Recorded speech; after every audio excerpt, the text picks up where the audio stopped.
Hello guys and welcome back to best car picks. ഇന്നലത്തെ video കണ്ടിട്ടുണ്ടെങ്കിൽ ഞാൻ അതിൻ്റെ അകത്ത് പറഞ്ഞായിരുന്നു നമുക്കിന്ന് നല്ല ഡീറ്റെയിൽ ആയിട്ട് ഓരോ വണ്ടിയുടെ അതായത് VF6-ൻ്റെയും VF7-ൻ്റെയും വീഡിയോ ചെയ്യാമെന്ന്.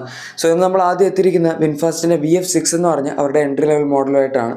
ഇനിയിപ്പോൾ കുറച്ച് കാലത്തിനുള്ളിൽ VF3യും അതുപോലെ വിൻഫാസ്റ്റിൻ്റെ മിനിയോ ഗ്രീൻ എന്ന് പറഞ്ഞൊരു വണ്ടിയുണ്ട്. അതൊക്കെ വരുമായിരിക്കും, കാരണം അതൊക്കെ അവരിവിടെ പേറ്റൻറ്റ് ചെയ്തിട്ടുണ്ട്. എനിവേ നമുക്ക് ആദ്യം VF6ലേക്ക് വരാം. സോ ഇതിൻ്റെ ഡിസൈനിലേക്ക് തന്നെ ആദ്യം വരികയാണെങ്കിൽ നമുക്ക് VF7 വെച്ച് കമ്പയർ ചെയ്യുമ്പോൾ ഒരു ഇത്തിരി കൂടെ കോമ്പാക്റ്റ് ആയിട്ടുള്ള ഡിസൈനാണ് കിട്ടുന്നത്. ഫ്രണ്ടിലത്തെ ഡിസൈൻ രണ്ടിനും ഓൾമോസ്റ്റ് സെയിം ആണ്. നമുക്ക് കണക്റ്റഡ് ആയിട്ടുള്ള DRLs കിട്ടുന്നുണ്ട്. ഈവൻ തന്നെ നടുക്ക് ചെറിയൊരു ഗ്യാപ്പ് ഉണ്ട് എങ്കിൽ പോലും. പക്ഷെ എന്നാലും ഫ്രണ്ട് ഡിസൈൻ കാണാൻ വലിയ കുഴപ്പമില്ല. LED ഹെഡ്ലാമ്പ്സും കാര്യങ്ങളൊക്കെ വരുന്നുണ്ട്. വിഡ്ത്ത് അത്യാവശ്യം വണ്ടിക്ക് നന്നായിട്ടുണ്ട്. ഈ ഫോട്ടോയിൽ കാണുമ്പോൾ ചിലപ്പോൾ നിങ്ങൾക്ക് അധികം തോന്നില്ലായിരിക്കും, പക്ഷേ 1834 mm ആണ് ഇതിൻ്റെ വിഡ്ത്ത് വരുന്നത്. അത് അത്യാവശ്യം നല്ല കൂടുതലാണ്. ഇനി സൈഡിലേക്ക് വരികയാണെങ്കിലും ഈ വണ്ടി അങ്ങനെ ഒരുപാട് ലെങ്ത് ഉള്ളൊരു വണ്ടിയല്ല. നമുക്ക് 4241 mm ആണ് ഇതിന് വരുന്ന ലെങ്ത്ത്. അതായത് മിക്കവാറൊക്കെ അബവ് 4 മീറ്റർ കാറ്റഗറിയിലുള്ള SUVസിനേക്കാളും ഇതിന് ലെങ്ത് കുറവാണ്. കാണുമ്പോഴും ചെറിയൊരു ഹാച്ച് ബാക്ക് ലുക്കാണ് ഇതിനുള്ളത്. കാരണം ആകെ 1580 mm ആണ് ഇതിൻ്റെ ഹൈറ്റ് വരുന്നത്. പക്ഷേ ഇതിൻ്റെ ഒരു പാക്കേജ് എങ്ങനെയാണെന്ന് വെച്ചാൽ നമ്മുടെ ഫ്രണ്ട് വീൽസും ബാക്ക് വീൽസും തമ്മിൽ അത്യാവശ്യം നല്ല ഡിസ്റ്റൻസ് ഉണ്ട്. അതുകൊണ്ട് തന്നെ 2730 mm വീൽ ബേസും ഇതിന് വരുന്നുണ്ട്. അത് ഈ സെഗ്മെൻറ്റിൽ ഏറ്റവും കൂടുതലാണ്. സോ ബാക്കി കാര്യങ്ങൾ എടുക്കുമ്പോൾ വലിയ കുഴപ്പമില്ല. VF7 വെച്ച് കമ്പയർ ചെയ്യുമ്പോൾ നമുക്ക് ഇതിനകത്ത് ഫ്ലഷ് ഫിറ്റിംഗ് ഡോർ ഹാൻഡിൽസ് ഒന്നും കിട്ടുന്നില്ല. സാധാരണ ഡോർ ഹാൻഡിൽസ് ആണ് അവർ കൊടുത്തിരിക്കുന്നത്. ഇനി റിയർ ഡിസൈനിലേക്ക് വരികയാണെങ്കിൽ ഇത് വലിയ കുഴപ്പമില്ല. എനിക്ക് കുറച്ചും കൂടെ VF7ൻ്റെ ഡിസൈനാണ് ഇതിനേക്കാൾ ഇഷ്ടം. പക്ഷേ ഇതിനകത്ത് നമുക്ക് ഫ്രണ്ടിൽ കണ്ടതുപോലെ തന്നെ കണക്റ്റഡ് ടെയിൽ ലാംപ്സും കാര്യങ്ങളൊക്കെ കിട്ടുന്നുണ്ട്. നടുവിലെ ചെറിയ കട്ടിങ് വെച്ചാൽ താഴത്തേക്ക് അതിൻ്റെ തൊട്ട് താഴത്തായിട്ട് റിവേഴ്സ് ലൈറ്റ് അങ്ങനെ വേറെ കുറച്ച് ലൈറ്റുകളൊക്കെ അവർ വെച്ചിട്ടുണ്ട്. പിന്നെ നല്ല മിന്നി കത്തുന്ന ഒരു ലൈറ്റ് താഴെ വെച്ചിട്ടുണ്ട്, ഫോഗ് ലൈറ്റ് പോലെ. വണ്ടി ചെറുതാണെങ്കിലും ബൂട്ട് സ്പേസ് വലിയ കുഴപ്പമില്ല. 423 ലിറ്റേഴ്സ് ആണ് കിട്ടുന്നത്. ഈ സെഗ്മെൻറ്റിൽ ചില വണ്ടികൾക്ക് 500 ലിറ്റേഴ്സ് വരെയൊക്കെ കിട്ടുന്നുണ്ട്. പക്ഷേ എനിവേ അത്ര ഒന്നും തന്നെ ഇല്ല. സ്റ്റിൽ 423 ലിറ്റേഴ്സ് എന്ന് പറയുമ്പം ഒരു ജനറസ് എമൗണ്ട് ഓഫ് സ്പേസ് ആണ് എന്ന് പറയാം. ഇനി ഇൻറ്റീരിയറിലേക്ക് വരുമ്പം ഇവിടെയാണ് കാര്യങ്ങളൊക്കെ കുറച്ചും കൂടി ഇൻട്രസ്റ്റിംഗ് ആവുന്നത്. കാരണം നമുക്ക് ഒരുപാട് ഫീച്ചേഴ്സ് ഈ വണ്ടിയിൽ കിട്ടുന്നുണ്ട്. ഫസ്റ്റ് ഓഫ് ഓൾ ഡാഷ്ബോർഡിൻ്റെ ലേഔട്ട് എടുക്കുകയാണെങ്കിൽ അതിൽ തന്നെ അത്യാവശ്യം നല്ലൊരു സിംപ്ലിസ്റ്റിക് അപ്രോച്ചാണ് അവർ പിടിച്ചിരിക്കുന്നത്. ചിലപ്പം ചിലവർക്ക് ഇഷ്ടപ്പെടില്ലായിരിക്കും, കാരണം ഇതിൻ്റെ ഇൻസ്റ്റന്റ് ക്ലസ്റ്റർ ഒന്നും വരുന്നില്ല. എല്ലാ സാധനങ്ങളും ഈ 12.9 ഇഞ്ച് ടച്ച് സ്ക്രീൻ ഇൻഫോർടൈൻമെന്റ് സിസ്റ്റത്തിനകത്താണ് ഇൻ്റഗ്രേറ്റ് ചെയ്തിരിക്കുന്നത്. അതിപ്പോൾ നമ്മൾ വിൻസ് റിവ്യൂവിൽ കണ്ടതുപോലെ മിറർ അഡ്ജസ്റ്റ് ചെയ്യുന്നു, മറ്റത് ചെയ്യുന്നു, അത് ചെയ്യുന്നു, എല്ലാ സാധനങ്ങളും അതിൻ്റെ അകത്ത് തന്നെയാണ് വരുന്നത്. പിന്നെ ഇതിൻ്റെ അകത്ത് 2 കളർ കോമ്പിനേഷൻസ് ആണ് ഇൻറ്റീരിയറിലുള്ളത്, ബ്ലാക്കും അതുപോലെ തന്നെ ബ്ലാക്ക് ആൻഡ് ബ്രൗണും. നമുക്ക് ബേസ് മോഡലാണ് ഈ ഒരു ബ്ലാക്ക് ഫിനിഷ് കിട്ടുന്നത്. ആൻഡ് ഇപ്പോൾ നിങ്ങൾ കണ്ടുകൊണ്ടിരിക്കുന്നത് ഇതിൻ്റെ ബേസ് മോഡൽ തന്നെയാണ്. പക്ഷേ കുറച്ചും കൂടെ ഉയർന്ന വേരിയൻറ്റ്, അതായത് ആകെ 2 വേരിയൻസ് ഉള്ളൂ. എൻ്റെ ടോപ്പ് എൻഡ് എടുക്കുകയാണെങ്കിൽ നമുക്ക് ഈ ഒരു മോക്ക ബ്രൗൺ ഫിനിഷ് ആയിരിക്കും ഇതിനകത്ത് കിട്ടുന്നത്. അത്യാവശ്യം നല്ല സോഫ്റ്റ് ടച്ച് മെറ്റീരിയൽസും ലെതർ മെറ്റീരിയൽസൊക്കെ അവർ ഉപയോഗിച്ചിട്ടുണ്ട് വണ്ടിയിൽ. ഇനി വേറൊരു സംഭവം എന്താണെന്ന് വെച്ചാൽ നമുക്കിതിൻ്റെ ഇൻസ്ട്രുമെൻ്റ് ക്ലസ്റ്റർ ഇല്ലാത്തത് പരിഹരിക്കാൻ വേണ്ടി ഹെഡ് അപ്പ് ഡിസ്പ്ലേ അവർ ഈ വാഹനത്തിൽ കൊടുത്തിട്ടുണ്ട്. അതുകൊണ്ട് അതിൻ്റെ ഒരു കുറവ് ഫീൽ ചെയ്യില്ല എന്നാണ് അവർ പറയുന്നത്. പക്ഷേ പൊതുവേ നമുക്ക് ഇൻസ്ട്രുമെൻ്റ് ക്ലസ്റ്റർ കണ്ട് ശീലിച്ചിട്ടുള്ളതുകൊണ്ട് അതുമായിട്ട് യൂസ്ഡ് ആകാൻ ചിലപ്പോൾ ഇത്തിരി ബുദ്ധിമുട്ടാവുമായിരിക്കും. പിന്നെ ബാക്കി കൺട്രോൾസ് ആണെങ്കിൽ പോലും ഇതിനകത്ത് ഒരുപാട് ബട്ടൺസ് ഒന്നുമില്ല. പിന്നെ നമ്മുടെ കൺവെൻഷണൽ ഡ്രൈവ് മോഡ് സെലക്ടർ പോലുള്ള സാധനം ഇതിൻ്റെ അകത്ത് അവൈലബിൾ അല്ല. അതിന് ആ AC വെൻസിന് താഴെ കുറച്ച് സ്വിച്ചസ് കാണുന്നില്ലേ, അതിങ്ങനെ താഴത്തോട്ട് ഞെക്കിയാണ് നമ്മൾ പാർക്ക്, ഡ്രൈവ്, ന്യൂട്രൽ അങ്ങനത്തെ എല്ലാ സാധനങ്ങളും സെറ്റ് ചെയ്യുന്നത്. പിന്നെ അതിൻ്റെ കൂടെ തന്നെ electronic parking brake with auto ഹോൾഡൊക്കെ അവർ ഇൻ്റഗ്രേറ്റ് ചെയ്തിട്ടുണ്ട്. അതല്ലാതെ ഇതിൻ്റെ സ്റ്റിയറിംഗ് വീൽ നോക്കുകയാണെങ്കിലും സംഭവം ഭയങ്കര സിമ്പിൾ ആയിട്ടുള്ള ഡിസൈനാണ്. ഭയങ്കര ഫാൻസി ഒന്നുമല്ല, പക്ഷേ കുറച്ച് അലൂമിനിയം ടച്ചസ് പോലത്തെ സാധനങ്ങളൊക്കെ അവർ അവിടെ ഇവിടെയും കൊടുത്തിട്ടുണ്ട്. ലെതർ റാപ്ഡ് സ്റ്റിയറിംഗ് വീലാണ് ഒബ്വിയസ്ലി. ഇനി ഇതൊന്നും അല്ലാതെ ഈ വണ്ടിയിൽ വയർലെസ് ചാർജർ ഉണ്ട്, അതുപോലെ ഓട്ടോ ഡിമിങ് എയർ വിംസ് വരുന്നുണ്ട്. പിന്നെ panoramic glass roof, infinity roof എന്നാണ് ഇവർ പറയുന്നത്. അത് ഓപ്പൺ ചെയ്യാൻ പറ്റില്ല. ഇൻഫാക്ട് അതിന് കവറിങ്ങും ഇല്ല, അതാണ് വേറൊരു പ്രശ്നം. പക്ഷേ എന്തായാലും അങ്ങനത്തെ ഒരു സാധനം കൊടുത്തിട്ടുണ്ട്. അത് ഓപ്ഷനിലാണ്. ടോപ്പ് ആൻഡ് വേരിയൻറ്റിൽ മാത്രം 50,000 രൂപ അഡീഷണൽ എടുത്താലേ കിട്ടുള്ളൂ. പിന്നെ ഇൻഫോർടൈൻമെന്റ് സിസ്റ്റത്തിലാണെങ്കിലും നമുക്ക് കണക്റ്റഡ് കാർ ടെക്കിൻ്റെ ഫീച്ചേഴ്സ് ഇൻ്റഗ്രേറ്റ് ചെയ്തിട്ടുണ്ട്. അതുപോലെ നമ്മുടെ മറ്റേ വയർലെസ് ആൻഡ്രോയിഡ് ഓട്ടോ, ആപ്പിൾ കാർപ്ലേയും സപ്പോർട്ട് ചെയ്യുന്നുണ്ട്. അങ്ങനെ വലിയ കുഴപ്പമില്ലാത്തൊരു ഇൻഫോർടൈൻമെന്റ് സിസ്റ്റമാണ്.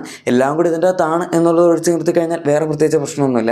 പിന്നെ നമുക്കൊരു 8 സ്പീക്കർ ഓഡിയോ സിസ്റ്റമാണ് ഈ വണ്ടിയിൽ കിട്ടുന്നത്. ഡ്യുവൽ സോൺ ഓട്ടോ എസിയും കാര്യങ്ങളൊക്കെ കൊടുത്തിട്ടുണ്ട്. സോ അങ്ങനത്തെ ഒരു ഇതിലൊന്നും കുഴപ്പമില്ല. ഈവൻ ഫ്രണ്ടിലത്തെ സീറ്റ്സ് നമുക്ക് 8 വേ ഇലക്ട്രിക്കലി അഡ്ജസ്റ്റബിൾ ആണ്. അതുപോലെ തന്നെ വെന്റിലേറ്റഡ് സീറ്റ്സും ഫ്രണ്ടിൽ കൊടുത്തിട്ടുണ്ട്. ബേസിക് ഫീച്ചേഴ്സൊക്കെ അതിൻ്റെ അകത്ത് കവറായി. ബേസിക് അല്ല, ഒട്ടുമിക്ക ഇന്നത്തെ കാലത്ത് ആൾക്കാർക്ക് ആവശ്യമുള്ള എല്ലാ ഫീച്ചേഴ്സും അതിൻ്റെ അകത്തുണ്ട്. ഇനി സേഫ്റ്റി ഫ്രണ്ടിൽ നോക്കുകയാണെങ്കിൽ 7 air bags, ESP, ABD, ABS, EBD, അതുപോലെ നമ്മുടെ level 2 advance driver assistance system, അങ്ങനത്തെ കാര്യങ്ങളും ഇതിൻ്റെ അകത്ത് അവർ കൊടുത്തിട്ടുണ്ട്. ഇനി ഈ സീറ്റ്സ് ആണെങ്കിലും നമുക്ക് 2 കളർ കോമ്പിനേഷൻസിൽ തന്നെയാണ് കിട്ടുന്നത്. ബേസ് വേരിയൻ്റ് ആണെങ്കിൽ ഈ പറയുന്ന ഫുൾ ബ്ലാക്ക് ആയിരിക്കും സീറ്റ്സും ഡാഷ്ബോർഡ് എല്ലാം വരുന്നത്. പക്ഷേ ടോപ്പ് എൻഡിൽ നമുക്ക് കോൺട്രാസ്റ്റ് ഉള്ളൊരു സീറ്റ്സിൻ്റെ മെറ്റീരിയൽ വരുന്നുണ്ട്. ബ്ലാക്ക് ആൻഡ് മോക്ക ബ്രൗൺ തന്നെയാണ് നമുക്ക് സീറ്റ്സിൻ്റെ അപ്പോൾസ്ട്രിയിലും കിട്ടുന്നത്. കാണാനൊക്കെ അത്യാവശ്യം നല്ല പ്രീമിയം ലുക്കൊക്കെ അവർ കൊടുത്തിട്ടുണ്ട്. സെൻറ്റർ ആംറസ്റ്റും കാര്യങ്ങളൊക്കെ വരുന്നുണ്ട്. അതുപോലെ ഈവൻ സെൻറ്റർ കൺസോളാണെങ്കിലും നമുക്ക് അത്യാവശ്യം 3 കപ്പ് ഹോൾഡേഴ്സ്, അതായത് 2 വലുതും 1 ചെറുതായിട്ട് കൊടുത്തിട്ടുണ്ട്. ഹസാർഡ് ലൈറ്റ് അങ്ങനെ പിന്നെ കുറച്ച് കൺട്രോൾസും സാധനങ്ങളൊക്കെ നടുവിലായിട്ട് കൊടുത്തിട്ടുണ്ട്. ഇതൊക്കെ അവർ വലിയ കുഴപ്പമില്ലാതെ നീറ്റായിട്ട് ഇൻ്റഗ്രേറ്റ് ചെയ്തിട്ടുണ്ട്. പക്ഷേ ഇനിയൊരു പ്രശ്നം വരുന്ന ഈ വണ്ടിയുടെ റിയർ സീറ്റ് സ്പേസിലാണ്. കാര്യം നമുക്ക് 3 അഡ്ജസ്റ്റബിൾ ഹെഡ്രസ്റ്റുകൾ, 3 പോയിന്റ് സീറ്റ് ബെൽറ്റ്, ബാക്കിൽ ആംറസ്റ്റ്, പിന്നെ rear AC vents, charging point, പിന്നെ ബാക്കിൽ ചെറിയ സ്റ്റോറേജ് ഏരിയാസ് എല്ലാം അവൈലബിൾ ആണ്. പക്ഷേ ബാക്കിലത്തെ ഗ്ലാസ് ഏരിയ, അതായത് നമ്മുടെ ഡോർസിൽ വരുന്ന ഗ്ലാസ് ഏരിയ കുറവാണ്. അതിന് പുറമെ ഈ വണ്ടിയിൽ വീൽ ബേസ് കൂടുതലാണെങ്കിലും സ്പേസ് നമുക്ക് പൊതുവെ ഇന്ത്യക്കാരെ സംബന്ധിച്ച് നോക്കുമ്പോൾ ഒരിത്തിരി കുറവാണ് എന്ന് പറയേണ്ടി വരും. സോ അത് ഇതിൻ്റെ ഒരു ഡൗൺ സൈഡാണ്. പിന്നെ EV ആയതുകൊണ്ട് ഫ്ലോർ ഇത്തിരി പൊങ്ങിയും കൂടെയാണ് ഇരിക്കുന്നത്. അത് പിന്നെ പൊതുവെ എല്ലാ വണ്ടികളിലുള്ളൊരു കേസാണ്. പക്ഷേ ഈ വണ്ടിക്കും അതൊരു പ്രശ്നമാണ്. ഇനി ഇതിൻ്റെ വേരിയൻസ് ബാറ്ററി അതിലേക്കൊക്കെ വരികയാണെങ്കിൽ നമുക്ക് ഇതിനകത്ത് ഒറ്റൊരു ബാറ്ററി കൺഫിഗറേഷൻ മാത്രമേ കിട്ടുന്നുള്ളൂ. അതൊരു 59.6 kWh ബാറ്ററി പാക്കാണ്. LFP ബാറ്ററി ടൈപ്പാണ് ഇതിനകത്ത് ഉപയോഗിച്ചിരിക്കുന്നത്.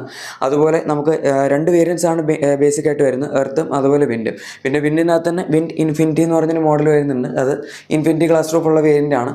സ്റ്റാർട്ടിംഗ് പ്രൈസ് 16.49 lakhs ആണ് എർത്ത് എന്ന് പറഞ്ഞ വേരിയൻറ്റ്. പക്ഷേ അത് 177 bhp 250 Nm ടോർക്കുമാണ് വരുന്നത്. ഇനി അതല്ലാതെ വിൻഡ് ഇൻഫിനിറ്റി ആ 2 വേരിയൻസ് നോക്കുകയാണെങ്കിൽ 17.79 lakhs ആണ്. ഇൻഫിനിറ്റി റൂഫ് ഇല്ലാത്ത മോഡലിൻ്റെ പ്രൈസ്, റൂഫുള്ള അതായത് ഗ്ലാസ് റൂഫുള്ള മോഡലിൻ്റെ പ്രൈസ് 18.29 lakhs ആണ്. അതിൽ നമുക്ക് പവർ കൂടുതലാണ്. കാരണം 204 PS അതുപോലെ 310 Nm ടോർക്കും അവിടെ കിട്ടുന്നുണ്ട്. ആ ഒരു മോഡൽ 0 to 100 എത്താൻ 8.9 seconds ആണ് അവർ ക്ലെയിം ചെയ്യുന്നത്. സ്റ്റിൽ ഭയങ്കര ഫാസ്റ്റ് ഒന്നുമല്ല. അത്രയും പവർ ഉണ്ടെങ്കിൽ പോലും എന്തുകൊണ്ടാണ് ഈ വണ്ടി 8.9 seconds എടുക്കുന്നതെന്ന് എനിക്കറിയില്ല. കാരണം പൊതുവേ ഇത്രയും പവർഫുൾ ആയിട്ടുള്ള വണ്ടികൾ ഇപ്പോൾ 175 bhp അടുത്തുള്ള നമ്മുടെ ക്രെറ്റ EV 0 to 100 എത്താൻ ജസ്റ്റ് 7.9 seconds എടുക്കുന്നുള്ളൂ. ഈ വണ്ടിയിലും വളരെ കൂടുതലാണ് എടുക്കുന്നത്. പക്ഷെ പറഞ്ഞു വരുമ്പം അതിനേക്കാൾ സൈസും കുറവാണ്, ബാക്കി എല്ലാ കാര്യങ്ങളും കുറവാണ്. 18 inch വീൽസ് ആണ് ഇതിനകത്ത് യൂസ് ചെയ്തിരിക്കുന്നത്. അത് ഞാൻ സൈഡ് പ്രൊഫൈൽ പറയാൻ മറന്നുപോയി. ഇനി റേഞ്ചിൻ്റെ കാര്യത്തിലേക്ക് വരികയാണെങ്കിൽ നമുക്ക് പവർ കുറഞ്ഞ മോഡലിന് 399 km ആണ് WLTP ക്ലെയിംഡ് റേഞ്ച്. പക്ഷേ ഇന്ത്യയിലേക്ക് വരുമ്പോഴേക്കും 438 km ആണ് അവർ ക്ലെയിം ചെയ്യുന്നത്. ഇനി WLTP ക്ലെയിംഡ് റേഞ്ച് പവർ കൂടിയ മോഡലിന് 381 km ആണ് അവർ പറയുന്നത്. പക്ഷേ നമ്മുടെ ARAI സർട്ടിഫൈ ചെയ്തിരിക്കുന്ന റേഞ്ച് എന്ന് പറയുന്നത് പവർ കുറഞ്ഞ മോഡലിന് 468 km, പവർ കൂടിയ മോഡലിന് 463 km ആണ്. ഇതിൽ നമുക്ക് അത്യാവശ്യം ഡൂവബിൾ ആയിട്ട് 400 km വരെയുള്ള റേഞ്ച് കിട്ടും റിയൽ ലൈഫിൽ.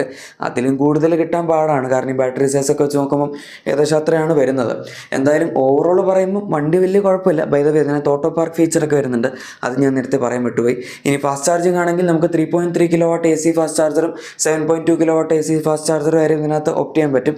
പിന്നെ DC ഫാസ്റ്റ് ചാർജിങ് സപ്പോർട്ട് ഉണ്ട്. 10 to 70% ആവാൻ 25 minutes ആണ് അവർ ക്ലെയിം ചെയ്യുന്നത്. പിന്നെ ഈ വണ്ടിക്ക് മാത്രമായിട്ട് 7 years or 2 lakh kilometers വരെയുള്ള വാറണ്ടി ഉണ്ട്. ബാറ്ററിക്ക് ആണെങ്കിൽ 10 വർഷം or 2 ലക്ഷം കിലോമീറ്റേഴ്സ് വരെയുള്ള വാറണ്ടി വരുന്നുണ്ട്. അതുപോലെ ഇവർ വിൻഫാസ്റ്റ് ഇപ്പോൾ പുതിയ ബ്രാൻഡ് ആയതുകൊണ്ട് തന്നെ കുറേ കാര്യങ്ങൾ കോംപ്ലിമെൻ്ററി ആയിട്ട് കൊടുക്കുന്നുണ്ട്. ആദ്യത്തെ 3 വർഷത്തെ സർവീസ് ഫ്രീ ആണ്. പിന്നെ 2028 ജൂലൈ വരെ അവർ ചാർജിങ് ഗ്രീൻ ചാർജേഴ്സിൽ ഫ്രീ ആയിട്ട് കൊടുക്കുന്നുണ്ട്. പക്ഷേ രസം എന്താണെന്ന് വെച്ചാൽ 2029 ഇവരുടേതായിട്ടുള്ള ചാർജേഴ്സ് കംപ്ലീറ്റ് ആയിട്ട് ഡെവലപ്പ് ആയി തീരുള്ളൂ. അതുവരെ ഇനി പതുക്കെ ഓരോ സ്ഥലത്ത് റോൾ ഔട്ട് ചെയ്യുള്ളൂ. ആദ്യം സർവീസ് സെൻറ്റേഴ്സ് പോലും നമ്മളിതുവരെ കണ്ടു തുടങ്ങിയിട്ടില്ല. അപ്പോൾ പിന്നെ ചാർജേഴ്സിൻ്റെ കേസ് കുറച്ച് ദൂരമുള്ള കാര്യമാണല്ലോ. എന്തായാലും നമുക്ക് നോക്കാം ഇനിയിപ്പോൾ ഇവരെങ്ങനെയാണ് ബാക്കി കാര്യങ്ങളൊക്കെ സെറ്റപ്പ് ചെയ്യാൻ പോകുന്നതെന്ന്. ഇത്രയൊക്കെ കാര്യങ്ങൾ കോംപ്ലിമെൻ്ററി ആയിട്ട് അവർ കൊടുക്കുന്നുണ്ട്. അത് നല്ലൊരു കാര്യമാണ്. ഒരു കമ്പനി ഇന്ത്യയിലേക്ക് ജസ്റ്റ് വന്നിട്ടേ ഉള്ളൂ എന്ന് പറയുമ്പോൾ. പക്ഷെ എന്നാൽ പോലും ആഫ്റ്റർ സെയിൽസും കാര്യങ്ങളും നമുക്കറിയില്ല. പിന്നെ പൊതുവേ അത്ര നല്ല ഒരു റെപ്യൂട്ടേഷൻ ബാക്കി സ്ഥലങ്ങൾ, ഇതിപ്പം ഫിലിപ്പീൻസ്, US, പിന്നെ യൂറോപ്പ്, UK, കുറേ സ്ഥലങ്ങളിൽ, അങ്ങനെ ഏഷ്യൻ കൺട്രീസിലാണെങ്കിൽ ഈ കമ്പനി ഉണ്ട്. പക്ഷേ റിലയബിലിറ്റിയുടെ കാര്യത്തിലൊന്നും പൊതുവെ അത്ര നല്ല റിപ്പോർട്ടല്ല ഈ കമ്പനിക്കുള്ളത്. പിന്നെ 2017 അവർ ഫോം ചെയ്യുന്നത്. സോ അധിക കാലമായിട്ടില്ല.